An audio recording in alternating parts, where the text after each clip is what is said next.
Hey everybody, welcome back to another Nature's Always Right episode. This one is all about how I'm returning the land to my landowners at both of my different plots. So we're going to get into the details of that, and unfortunately I lost a little bit of the footage from the beginning because I had a hard drive fail. So the video is going to start out with me taking off one of the tarps 3 weeks later, and you're going to get to see what I did with my grow bags, my chickens, the main plot, and how I tried to, put everything back to normal and flat with the least amount of work possible with nothing but hand tools and a tarp. So I hope that this video helps you see a few really easy ways to take out your crops in your beds, get it back to normal so you could return it back to your landowners, or if you want to do something else with your land in the future. And if you haven't been watching my channel or you missed some of my earlier videos, I am shutting down my farm, but only because I'm moving to Tennessee with my wife, and we're going to be buying a home, land, and build another farm. So it's very exciting. And in the next video I'll release after this, I'll explain kind of my final thoughts about the farm, how it all went, and the future plans for the channel and all that fun stuff. So hope you enjoy. Alright, so I'm back 3 weeks later, and the kill worked decently. I'm pretty happy with it. The radishes actually started resprouting, which is pretty cool, so I'll show you guys that. This would have been the summer, it would have worked perfectly. So I'm just going to come in with my walking hoe and rake and get rid of the rest of the remaining stuff. Rake it back to be a bit more flat, and then that's it. So now we're back at my main plot, where I had to actually do a different strategy because my landlords wanted to put in some fruit trees, some bare roots, before spring came. So they went ahead and they already cleared this whole area out for me, which I appreciate that.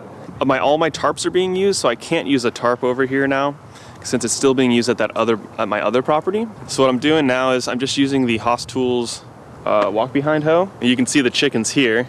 They just tore up that bed, and I just did a video all about using a cedar and how to bed prep and stuff. So the plan is to just let the chickens do a lot of work for me. I'm just gonna leave it on the ground actually. I'm not gonna pick it up and move it somewhere else. Normally I'd make compost or I'd throw it into the chicken coop, but I wanna do the least amount of work as possible. So I've got about a week till I have to move out. A lot of it will just wilt and kind of go away.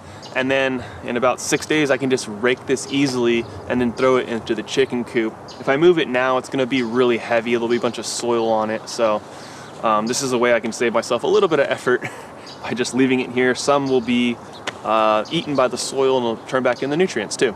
All right, now here's the Bootstrap Farmer grow bag setup, which was super successful. If you want to see how I set this up and the irrigation and everything, I'll put a link to that video for you guys, and all the videos that might be related to this I'll put in the description if you'd like to check them out. But I've gotten rid of most of them, and what's really cool is they all went to a bunch of local schools here in San Diego. Some garden teachers found me, and I hooked them up with like a really good deal. And another nonprofit also came by that they knew, and he's doing a business where they're going to grow food in volunteers' yard. Whoever wants to host that garden, they'll grow the food and give it away to low-income areas and things like that. So that's really cool. So it all went to really good people, and was able to even give them the irrigation system I built and everything. So I was really happy with that. It's going to go to a nice home and help some people that need it. And teaching kids to get growing food, but that's like the most important thing to me. Raising up the next generation to understand where their food comes from, how to be self-sufficient, relying on their community and private citizens rather than the state. If you were wondering about what's happening with my chickens, well, luckily my landlords wanted to keep the coop, so they're keeping everything intact. They're gonna keep 10 of them, and then 10 of them are going to my buddy Rusty. So very happy with that as well. Everyone's just gonna keep the chickens going. And the worm system behind me, that's going to a friend of mine, Natalie, at Hey It's a Good Life. She has a great YouTube channel.